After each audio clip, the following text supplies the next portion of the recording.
Halo, Assalamualaikum warahmatullahi wabarakatuh, anak-anakku semua. Izin saya memberikan sedikit penjelasan terkait materi yang akan kita ujikan ya, yang akan diujikan nanti, yaitu tentang hakikat fisika serta besaran dan pengukuran. Baik, eh, tanpa berlama-lama, saya izin share screen. Jadi pertama dari hakikat fisika dulu, ini PowerPoint oleh Ahmad Rambiki.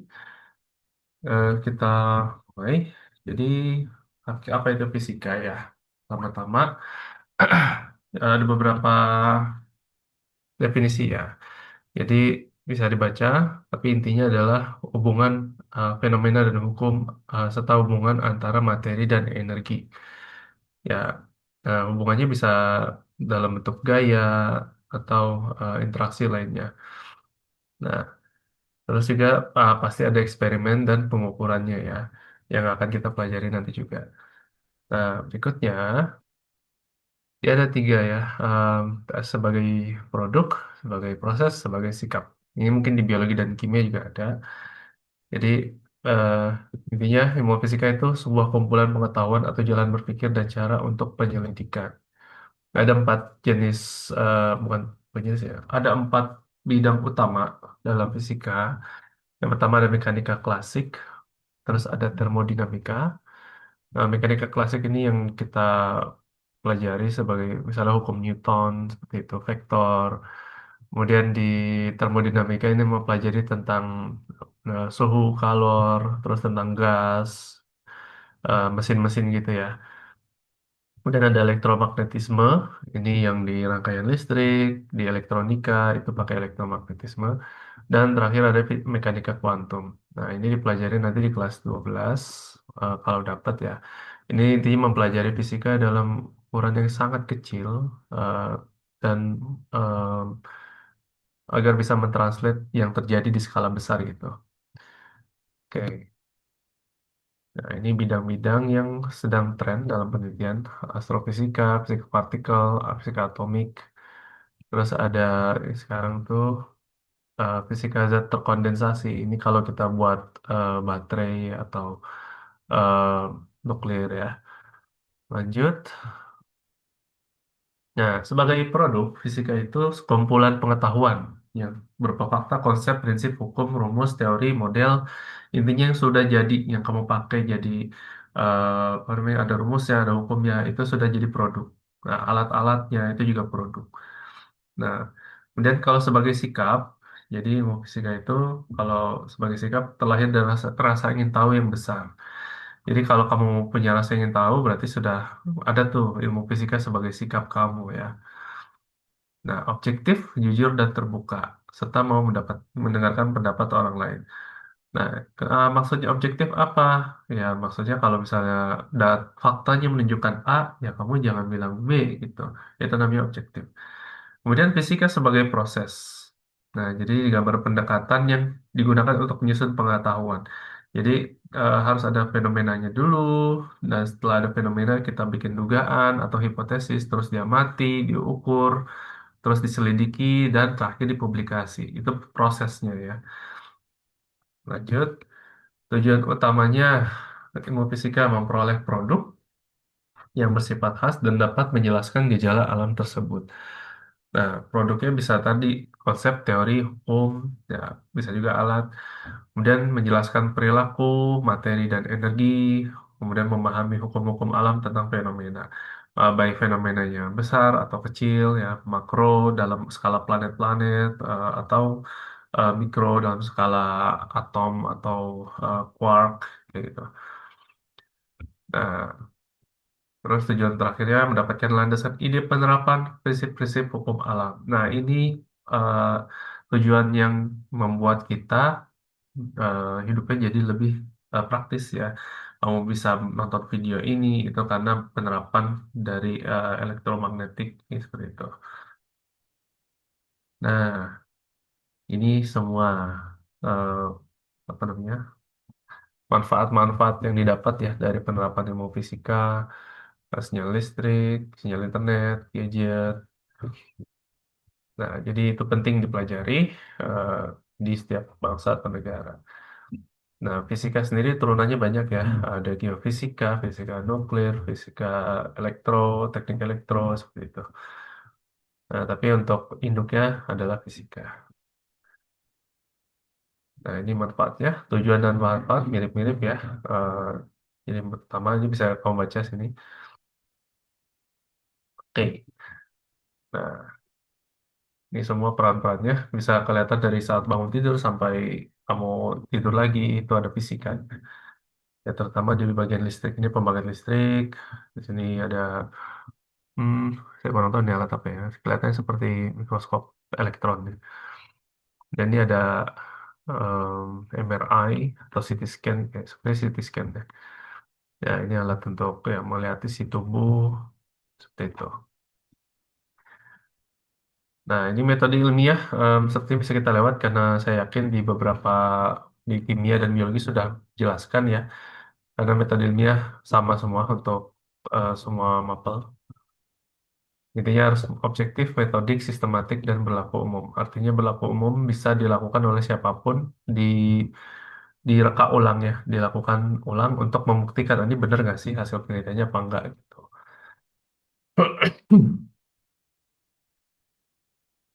Ya, ini syarat-syarat pengetahuan ilmiah.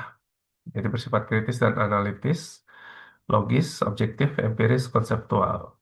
Empiris, kritis dan analitis itu prosesnya tepat untuk memecahkan masalah, logis berdasarkan rasio, objektif dapat dicontoh ilmuwan lain dengan permasalahan dan kondisi yang sama. Empiris, metodenya dapat diamati oleh panca indera atau alat khusus. Kemudian bersifat konseptual.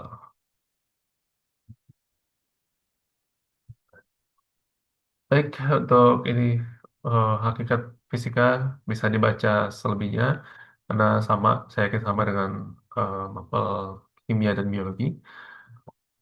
Nah, kita lanjut sedikit ke sini ya, misalnya satuan dimensi dan pengukuran. Mungkin ada yang belum eh, menyimak ya, bisa disimak lagi. Nah, jadi intinya besaran sesuatu yang dapat diukur, kemudian dia punya satuan, satuannya seperti meter, sentimeter, kilogram, seperti itu. Nah, terbagi dari dua jadi dua berdasarkan satuannya dan berdasarkan nilai serta arah. Kalau berdasarkan satuan ada besaran pokok dan besaran turunan. Ini satuannya telah ditentukan dan ini bisa diukur langsung ya. Ada 7. Nah, kemudian kalau besaran turunan dia ada banyak ya, banyak sekali. Tapi yang sering keluar ya volume, luas, kecepatan, percepatan gaya. Kemudian berdasarkan nilai dan arah ada besaran skalar. Yang pertama hanya memiliki nilai. Yang kedua itu punya nilai dan arah. Nah, jadi kalau yang punya nilai besaran pokok, besaran pokok panjang, panjang itu sebenarnya besaran skalar ya. Tapi kalau kita tambahkan arah, panjang itu akan jadi perpindahan.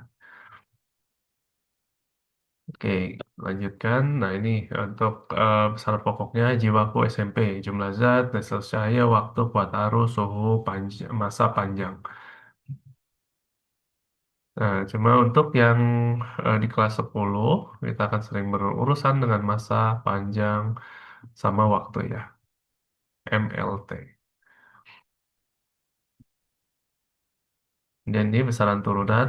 Besaran turunan dia ada, kita lihat dari persamaannya dulu ya. Rumus-rumusnya, kalau untuk cari luas adalah panjang kali lebar. Panjang kali lebar adalah satuannya meter, ini juga meter.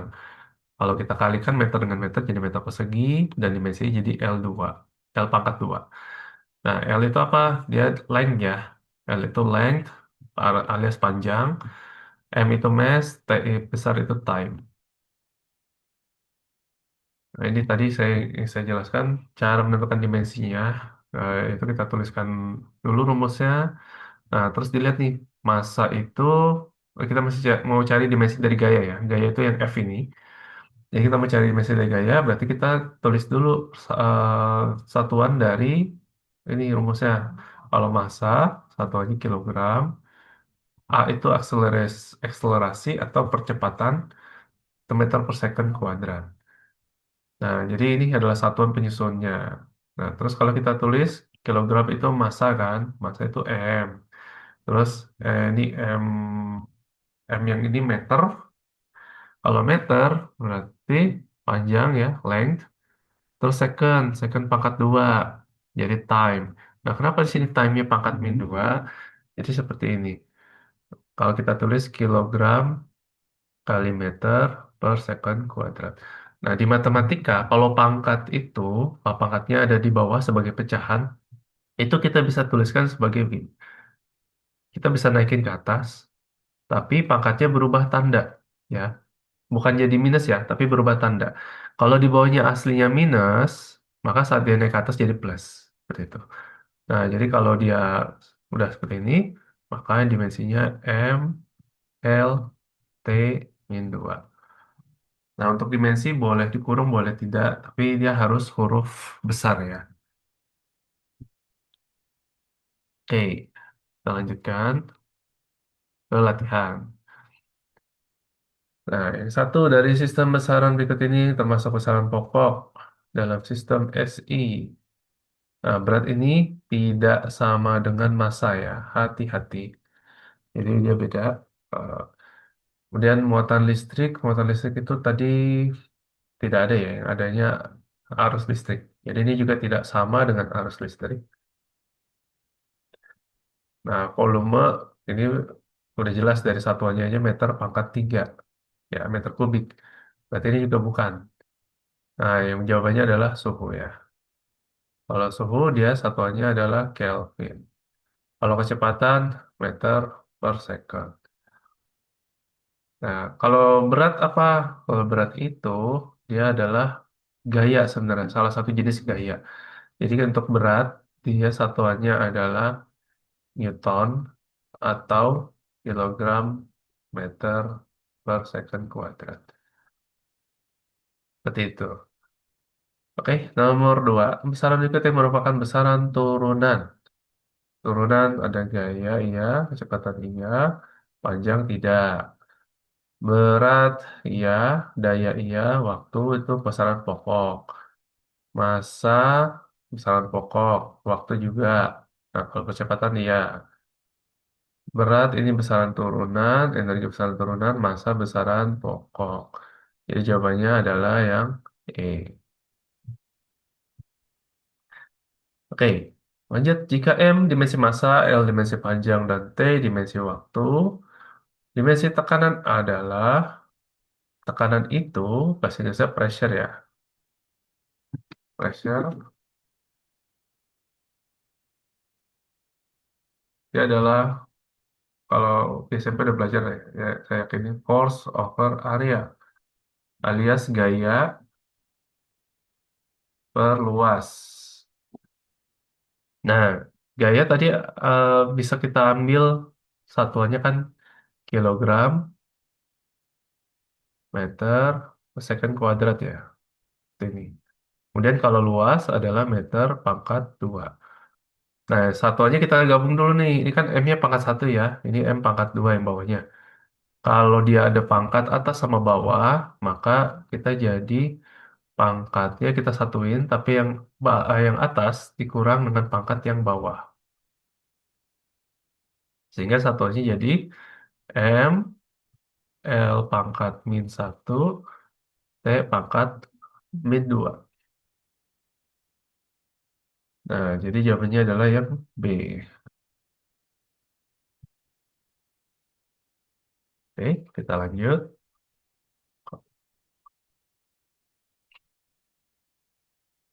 Nah, udah ada dimensi lagi nih. Lintasan sebuah partikel. Kamu perhatikan di sini ada tambah ya, tambah. Kalau ada tambah, itu menunjukkan artinya dimensi dari suku-sukunya harus sama. Ya, seperti yang saya pernah kasih contoh, satu apel tambah dua apel sama dengan tiga apel. Nah, itu bisa dijumlah karena dimensi mereka sama.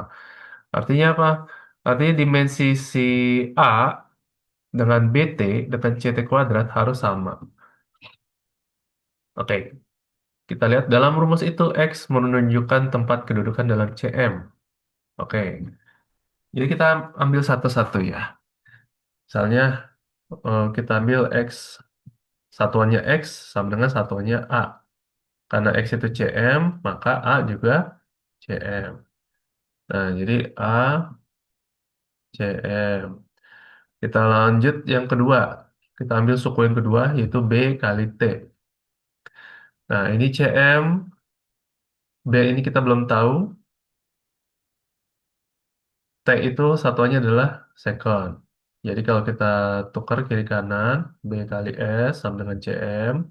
Terus S-nya pindah ke kanan, jadinya CM per second.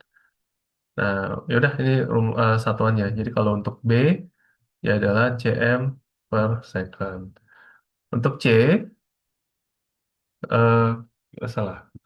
Yang C kita ambil X sama dengan CT pangkat 2. Nah, X itu tadi satunya CM, C-nya belum tahu, T-nya adalah second pangkat 2. Nah, ini kalau kamu sudah lancar, nggak harus ditukar kiri kanan dulu ya. Jadi C itu satunya cm per second pangkat 2. Nah, sebenarnya yang ditanya kan cuma C ya. Jadi kamu bisa langsung aja ke step yang ketiga ini. Jadi satuannya yang jawabannya yang B. Oke, kita lanjut. Nomor 6. Massa jenis air dalam sistem CGS. Jadi sistem SI ada SI itu meter kilogram second ya. Nah, tapi untuk keseharian ada kalanya dia dikonversi lagi ke CGS. CGS itu apa? CGS itu ya cm, gram, second. Nah, massa jenisnya ini 1 gram per cm kubik. Kalau kita konversi, gimana cara konversi? Cara mengonversi satuan, kita ya konversi satu-satu satuannya. Jadi kita tulis dulu ini 1 gram per cm pangkat 3. Nah, dilihat lagi bukunya, catatannya. Kalau 1 kilogram itu kan 1000 gram. Kalau 1 gram, berarti 1000 ini pindah ke kiri. 1 per 1000 kilogram. Oke. Nah, jadi seperti itu, ya atau 1 gram ya. Kemudian eh, sentimeter kubik, kita mau ubah ke meter kubik. Nah, kita sama caranya. 1 meter adalah 100 cm. Kalau 1 cm berarti 1 per 100 meter. Ini kalau cm aja ya. Tapi kalau cm kubik gimana? Ya kita pangkatin 3 semuanya.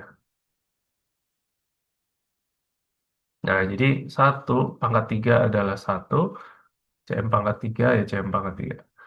1 per 100 pangkat 3.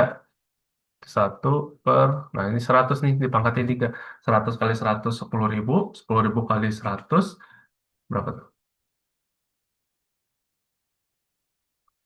Jadi 1 juta. Nah, jadi seperti ini. Nah, udah dapat konversi ini dan konversi ini kita ubah nih. Ya, 1 gramnya tadi 1 per 1000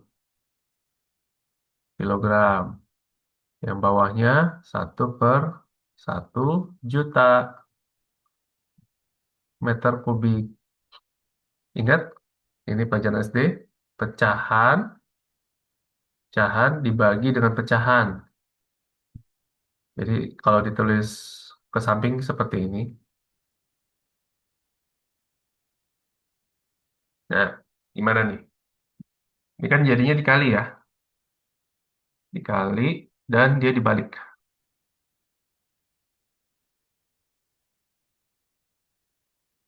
Nah, jadi hasilnya kita dapat 1000 kilogram per meter kubik. Ya, jadi kalau secara cepatnya, kalau sudah dihafal, 1 gram per cm kubik sama dengan 1000 kilogram per meter kubik.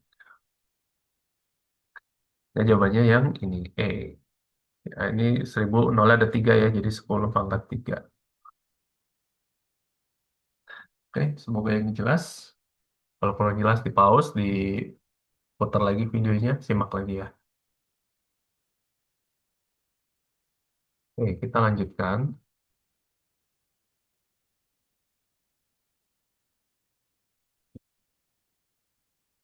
Significant figures alias angka penting ya.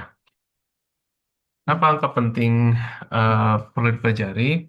Jadi kan kamu sudah mengukur nih minggu lalu ya, sudah melakukan pengukuran. Nah, jadi setelah kamu melakukan pengukuran itu adalah angka pentingnya. Nah, angka penting dia terdiri dari angka pasti dan satu angka taksiran. Kalau angka taksiran ini angka terakhir ya, angka terakhir.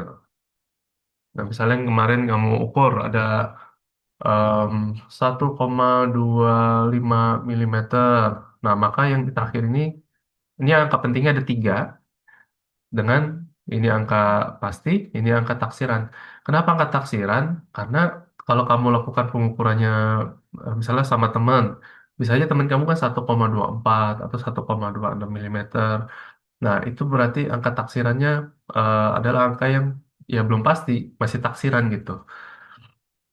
Nah, ini jadi nggak mungkin berubah. Nah, tapi kalau teman kamu kalau melakukan pengukuran kok dia 1,4 gitu. Nah, itu berarti ada yang salah di situ. Oke. Nah, seperti itu angka taksiran. Nah, lanjut.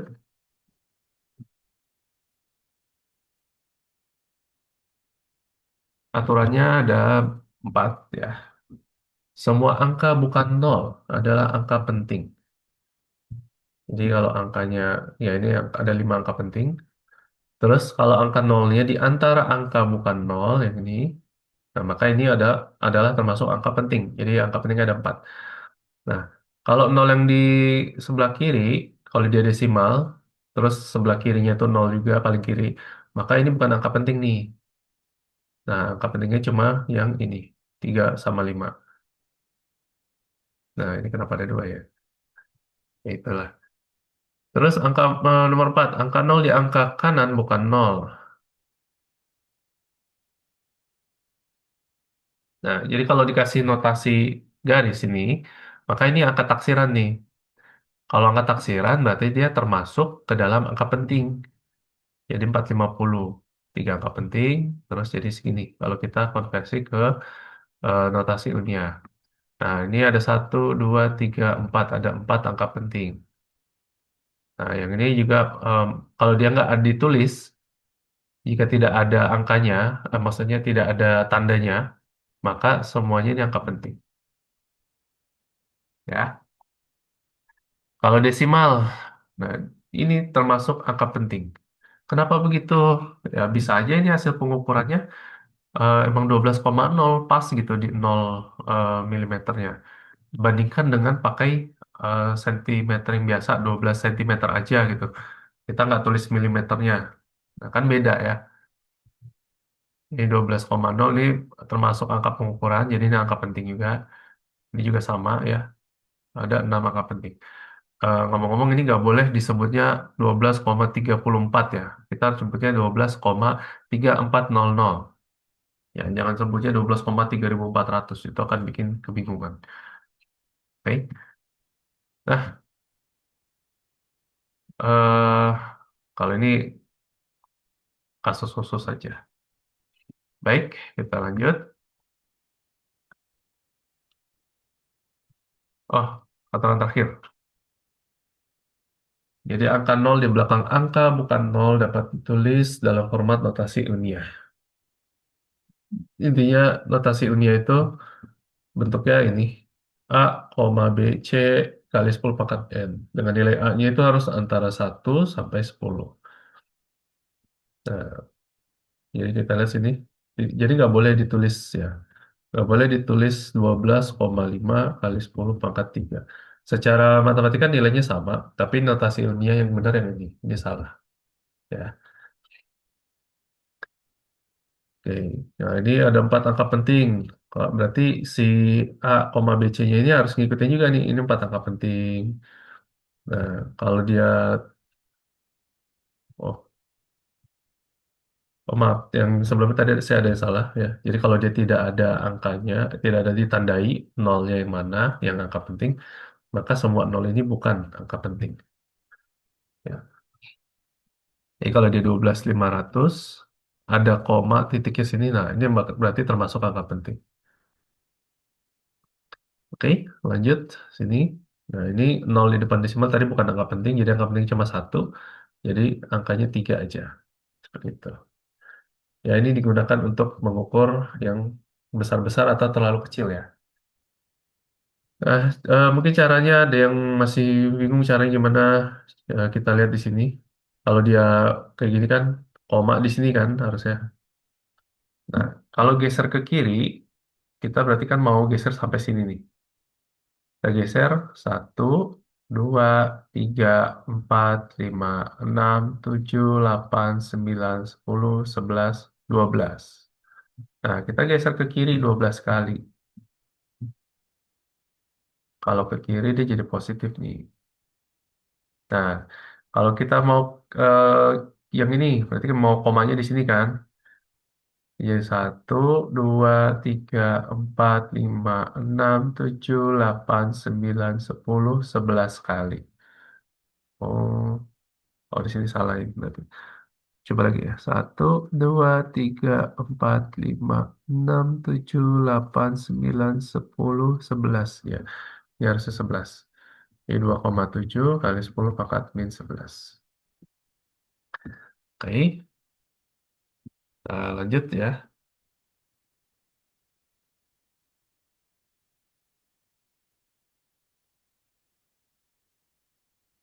Nah, sekarang operasi aljabar, ada penjumlahan, pengurangan, perkalian, pembagian. Aturannya adalah eh, kalau penjumlahan pengurangan, kita angka taksiran hanya boleh ada satu. Nah, saya yakin kalau menjumlahkan desimal kan, udah tahu ya kalau desimalnya itu harus sejajar. Nah, terus kita jumlahkan 5 tambah nol 5 nol tambah nol nol. Ini jadi 6, ini juga 6, ini 6 2. Nah, angka taksirannya kita turunin posisinya dari sini ke sini. Ini juga angka taksirannya sini. Nah, ini ada dua angka taksiran. Kita harus tulisnya cuma satu aja yang paling kiri. Jadi, yang dua bilangan ini kita bulatkan ke sini. Nah, ini kan lebih dekat ke 6 ya daripada ke 7. Makanya jadi 2666 seperti ini. Ya, gitu caranya. Kemudian untuk perkalian atau pembagian, kita ambil angka pentingnya yang paling sedikit. Nah, contoh ini 45,005 ada 5 angka penting, 0,32 ada 2 angka penting. Setelah dikali, hasilnya segini. Berarti kita harus bulatkan jadi 2 angka penting. Nah, kalau 14,4016 kan lebih dekat ke 14 daripada ke 15 kan. Jadi bulatkan ke sini, 14. Nah, kalau koma 5 gimana? Ya, untuk koma 5 sebenarnya ada beberapa mazhab ya. Mazhab dia ada yang ke atas kalau angka depan limanya itu genap, ada yang ke atas kalau angka depannya itu ganjil. Tapi untuk memudahkan, kalau angka depannya itu genap kita ke atas, ganjil ke bawah. Nah, cuma untuk yang pengukuran real ya, pengukuran real kalau dia udah mencapai koma 5 ini artinya udah ke atas ya. Gitu. Oke, kita lanjut.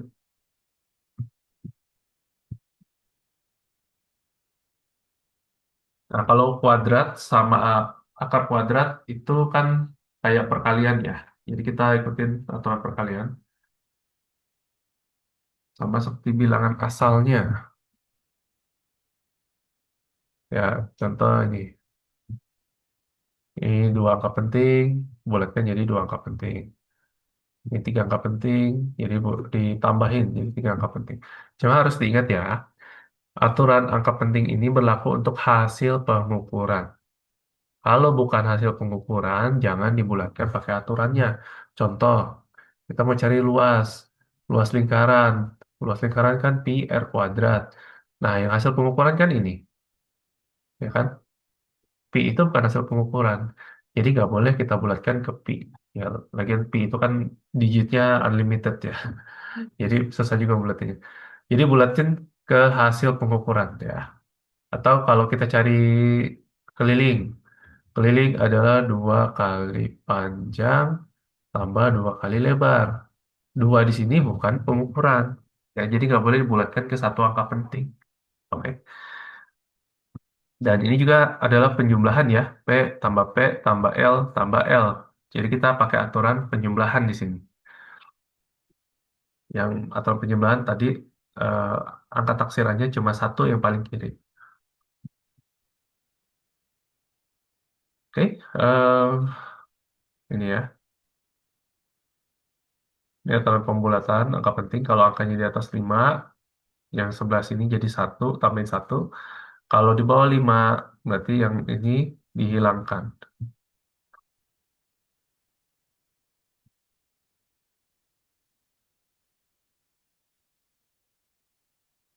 Oke, kita lanjut. Nah, ini awalan-awalan dalam fisika yang normalnya, yang udah pelajari di SMP adalah ini ya, deka, hekto, kilo, sampai mega mungkin ya. Nah, tapi kalau kamu apa ngikutin perkembangan teknologi, nah, jadi dulu itu flash disk itu ukurannya masih dalam megabyte. Ada yang 128 megabyte, terus lama-lama naik 2 kali lipatnya 256, terus 512 megabyte, terus 1024 megabyte alias 1 gigabyte. Nah, sekarang udah mulai masuk ke terabyte. Ya. Nah, jadi setiap ini setelah lewatin kilo, naiknya itu tambahin 3 pangkatnya. Tiga. Tuh. Kenapa demikian? Karena untuk skala tersebut, kalau naiknya satu-satu pangkatnya, itu banyak satuan yang nggak kepake nanti. Jadi sepakatin naiknya tiga. Sama juga dengan yang kecil. Setelah mili, kita kan biasanya kalau ngukur sesuatu yang kecil-kecil terus dalam milimeter kan.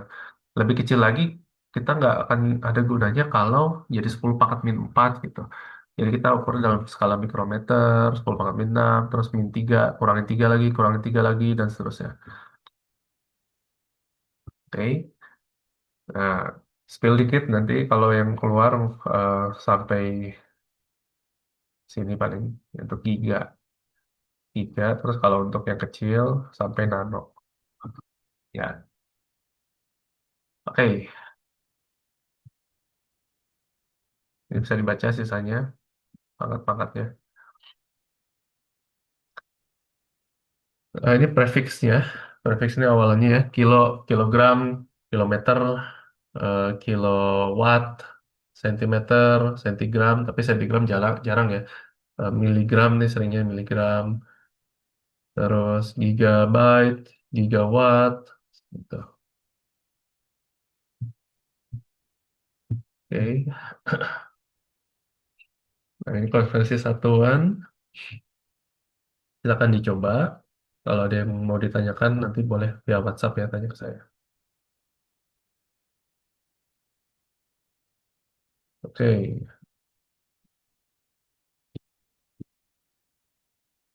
coba kita bahas yang ini.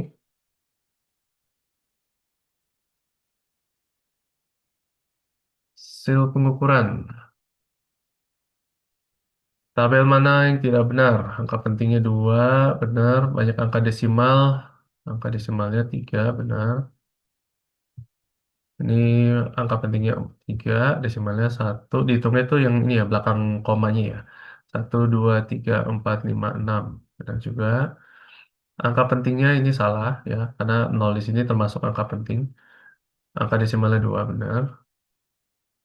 Ini hanya banyak angka penting 4 benar. Desimalnya 3. Ini angka pentingnya 5. Desimalnya 2 benar. Jadi jawabannya yang salah adalah C ya. Oke, lanjut. Massa benda A, B, C diukur dengan neraca berbeda, menghasilkan bacaan 34 kilo, 57,2, dan 65,75. Itu kan massa total ketiga benda tersebut. Nah, kalau massa total kita jumlahkan, tidak boleh ke kalkulator ya. 65,75, 57,2 dulu. Kita tambahkan 5 tambah 0, 5, ini 9, terus ini apa? 12, ambil 2-nya, taruh 1, ini 12, 122,95, ditambahkan dengan 34 kilogram. 95, nah, ini 6, 5, 1 ya. Nah, taksirannya ini. Berarti hasil akhirnya taksirannya ini. Sedangkan yang di sini taksirannya di sini. Nah, jadi ada 3 angka taksiran total. Kita ambil satu aja. Jadi, eh, bulatkan 157 kilogram.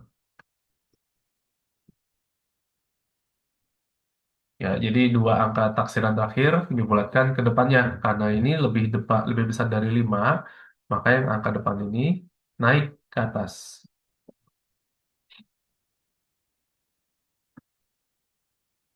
Lanjut. Hasil pengukuran panjang dan lebar suatu lantai bla bla bla. Dia nanya luas. Luas itu adalah panjang kali lebar. Oke, 12,61, 5,2. Ingat perkalian desimal. 2, 6 kali 2, 12. 4 kali 2, 4. Tambah 1, 5.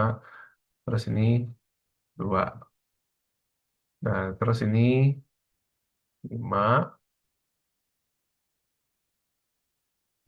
Ini 30. Taruh sini 3. Ini 13. 6. Jumlahin 2, 7, 5, 5, 6. Desimalnya sini ada 2, sini ada 3. Berarti jadi segini. 65,572. Nah, terus kita ambil angka penting paling kecil adalah 2 angka penting. Maka ini juga sama. Ini harus bulatkan ke 2 angka penting. Jadinya 66 meter persegi. Nah, mungkin kamu bertanya-tanya, kenapa dibulatkannya jadi lebih eh, tidak akurat gitu, lebih kecil angka pentingnya. Nah, jadi di fisika itu ada prinsip kehati-hatian. Kita nggak boleh overestimate dengan ketelitian kita. Ya, jadi kalau misalnya 65,572 kan 5 angka penting tuh. Nah, berarti lebih teliti dong. Apakah mungkin dari pengukuran yang tadinya nggak seteliti itu ya, cuma 2 angka penting, setelah dikali jadi lebih teliti kan nggak? Namanya kesalahan pasti ada eh, berjenjang. Salahnya berjenjang makin lama makin besar. Seperti itu. Baik, selanjutnya nomor 4. Zat cair ditimbang masanya, ini massa zat cair, volumenya segini. Ditanya massa jenis dalam gram per mili. Jadi tinggal dibagi aja. 457 per 25. Nah, ini saya kalkulator dulu ya. Kalau kita pakai kalkulator, 457 bagi 25, hasilnya 18,28 gram per mililiter. Nah, kita bulatkan jadi 2 angka penting, karena di sini ada paling kecil 2 ya. Kalau ini 3 angka penting. Buatkan kedua angka penting sehingga dapat 18 gram per mili.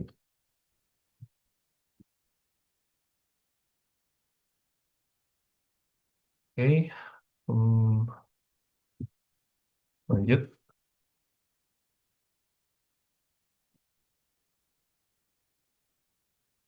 Nah, ini pengukuran, jenis pengukuran ya. Ada tunggal, ada berulang. Yang kemarin kamu lakukan sudah pengukuran berulang. Ada juga pengukuran tunggalnya. Nah, ini sudah kita bahas jenis-jenis alat ukurnya. Bisa dibaca lagi. Baca nilainya juga sudah. Untuk mistar, jangka sorong.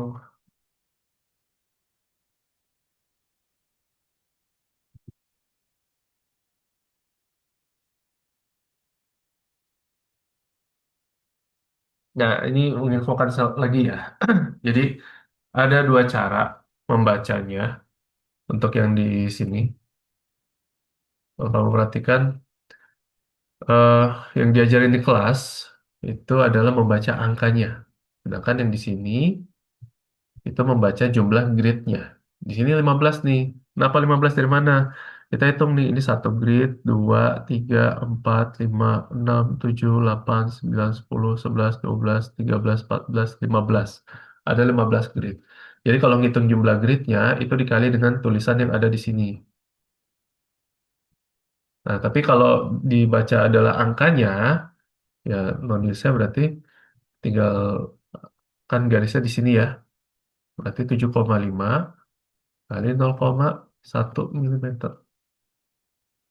Ini 0,75 milimeter. Atau 0,075 sentimeter. Sama saja hasilnya. Oke. Ini saran saya yang baca yang lebih mudah baca angkanya aja. Baik, lanjut.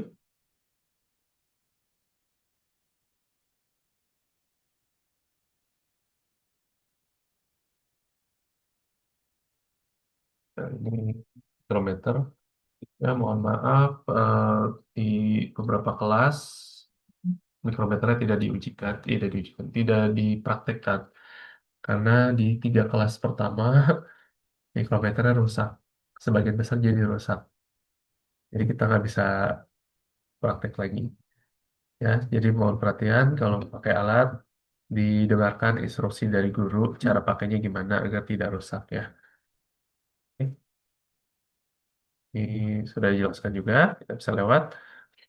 Nah, terus hasil pengukuran itu dituliskan dalam bentuk ini. X plus minus delta X. Delta X ini adalah ketidakpastiannya. Ketidakpastian tuh ya kan kamu ngukur bisa tuh agak seliwer dikit matanya, jadi bisa ke kiri sedikit, bisa ke kiri ke kanan sedikit, jadi bisa berbeda. Nah, maka kalau untuk pengukuran tunggal, dia dikali setengah dari NST-nya. Misalnya terkecilnya di mistar adalah 1 milimeter, maka NST-nya setengah dikali 0,1. Nah, contohnya mistar nih, ya paling kecilnya 0,1 cm ya. Terus hasil NST-nya, hasil ketidakpastiannya jadinya setengah kali 0,1 cm alias 0,05 cm. Nah, hasil pengukuran yang didapat, yang di sini nih, ini 2,5 ya, 2,5 cm. 2,55 ya. Hmm, di sini ada salah ya sih. Kalau kita lihat kan di sini nggak ada skala 0,5 milimeter ya. Cuma ada skala ini 5 milimeter, ini 6 milimeter. Jadi yang kita ambil adalah ini 2,5 sentimeternya aja ya. Terus saat dinyatakan di sini ini yang belakangnya kan begini. Nah, kita samakan desimalnya dengan yang di sini. Desimalnya ada dua, berarti kita tambahin satu sih. 0,50 plus minus ya, plus minus 0,05 sentimeter. Artinya plus minus apa? Ya, berarti hasil pengukuranmu bisa aja naik ke atas sebesar 0,05 cm atau turun ke bawah 0,05 cm. Jadi range pengukuran kamu bisa aja 2,55 ya atau 2,45. Nah, ini X kamu nih di antara dua ini. Nah, ini valid ya. Karena pengukuran di fisika itu sebenarnya tidak ada yang benar-benar pasti. Pasti ada ketidakpastian. Gitu ya.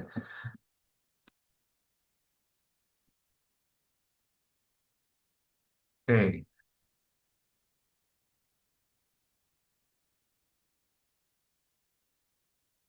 juga sama ya, jangan sorong. NST-nya adalah 0,1 mili.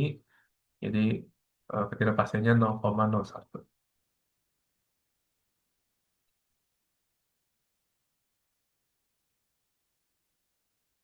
Ya, bisa dibaca.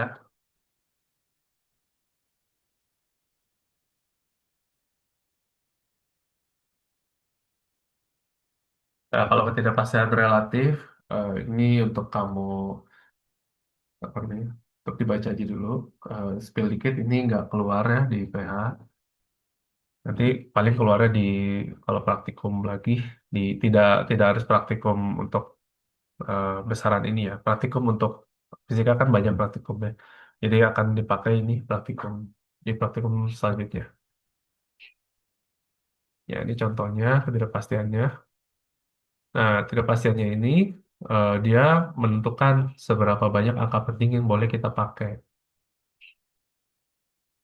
Nah, jumlah angka penting yang boleh dipakai Mana ya kayak tulisnya? Oh ini, kalau di bawah 1%, dia boleh pakai 4 angka penting. Kalau 1%, 3 angka penting. Kalau 10%, 2 angka penting. Eh, Contoh di sini tidak pastian yang diukur, dia 0,06, nilainya 30, berarti 0,06 dibagi 30-an, didapat 0,2%. Nah, kalau 0,2% itu pasti dalam range 0,1 ya, maka boleh pakai 4 angka penting. Gitu. Nah, 4 angka penting ada angka yang di sininya ya, yang angka utamanya yang 4 angka penting. Terus yang belakangnya, desimal ini mengikuti nih. Karena ini dua desimal, di sini juga dua desimal. Sama-sama dua desimal. Oke? Oke, seperti itu.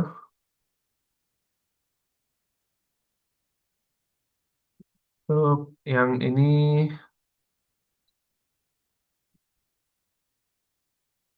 belum kita keluarkan ya. Ya, latihan-latihannya bisa dicoba sendiri. Yang ini, nanti kalau ada yang bingung boleh ditanya ya. Oke, demikian untuk video penjelasan dari saya. Eh, Makasih banyak sudah menyimak sampai akhir. Kurang lebihnya mohon maaf. Assalamualaikum warahmatullahi wabarakatuh.